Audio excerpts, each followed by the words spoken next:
Taarifa za hivi majuzi zinaonyesha siasa za Tanzania zimeingia kwenye mzunguko mkali.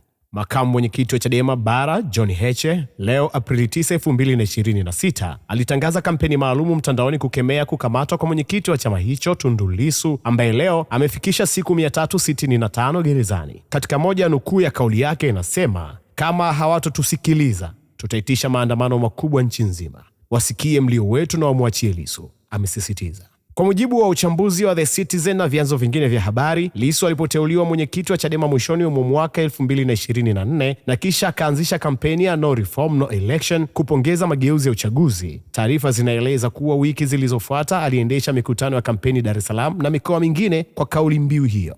Tarehe 3 Aprili mwaka 2025, Lissu alitoa hotuba maarufu Dar es Salaam akisema kuwa bila mageuzi hakuna uchaguzi. Tarehe 9 Aprili mwaka 2025, Alhamisi, baada ya mkutano wa kampeni Mbinga huko Ruvuma, jeshi la polisi lilimkamata Lissu alipomaliza kuongea. Polisi walitumia gesi ya kikohozi kudispazo umati wakati huo. Tarehe 10 Aprili mwaka 2025, Lissu alifikishwa mahakamani Kisutu, Dar es Salaam. Wakili wa serikali alimsomea mashitaka ya uhaini na uchochezi dhidi yake, akidaiwa kutaka kuharibu uchaguzi. Pia anakabiliwa na mashitaka matatu ya kusambaza habari potofu kupitia mitandao. Kwa vile kesi yake ya uhaini ni ya kupatikana na adhabu ya kifo, hakuruhusiwa kuomba dhamana. Kwa karibu mwaka mzima Lissu amekaa mahabusu bila dhamana. Kampuni ya habari ya The Citizen imeandika kwamba Bwana Lissu amekuwa ndani kwa zaidi ya siku 300 kwa mashtaka ya uhaini na kusambaza habari potofu, na alikamatwa Aprili 9, 2025 katika mkutano wa No Reform No Election, ambayo kampeni hii ni sehemu ya harakati za Chadema kupinga kile walichokiita kuzimwa kwa vyama vya upinzani. Kwa mujibu wa ripoti za Human Rights Watch, watetezi wa haki wanasema idara ya usalama zimechukua hatua kali dhidi ya upinzani, ikijumuisha kuwazuia, kuwakamata na kuwachochea vibaya. Kwa upande wa serikali, taarifa rasmi hadi sasa zimesalia dhahiri. Kwa mfano, ripoti ya Reuters ya Aprili 9, 2025 ilibaini kamanda wa polisi kanda ya Mbinga alikataa kutoa maelezo kwa waandishi wa habari akisema alikuwa kwenye mkutano, na serikali ilikanusha madai kuwa inaichukulia upinzani kwa uzito. Hivi majuzi serikali imekuwa ikiandaa tume ya taasisi za umma kutathmini vurugu za uchaguzi wa Oktoba 2025, lakini haihitaji kuzungumzia kesi ya Lissu moja kwa moja. Sasa vyanzo vya kimataifa vimeendelea kutoa malalamiko. Ripoti ya Human Rights Watch inaeleza kuwa katikati ya uchaguzi wa Oktoba 2025, maelfu ya Watanzania walipinga matokeo yaliyotajwa kuwa ni udanganyifu, na polisi walitumia nguvu kali, hata risasi za moto, kudhibiti maandamano hayo.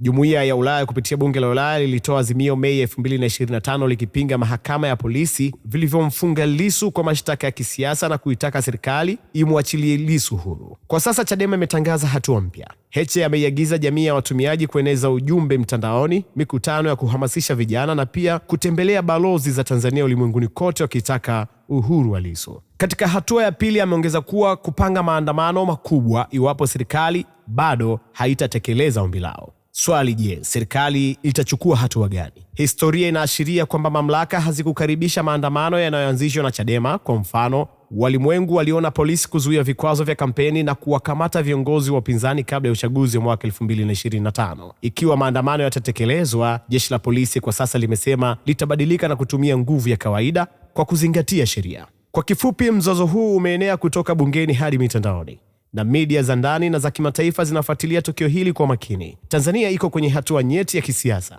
Watanzania wengi watajitayarisha kusoma na kutazama safari hii, na Makini Media itaendelea kuwaletea taarifa sahihi na za uhakika sekunde kwa sekunde, ili wewe mfuatiliaji mkubwa uwe na habari za kukamilisha muhula wa kisiasa huu. Mimi ni Voice of Siraji kutoka Makini Media.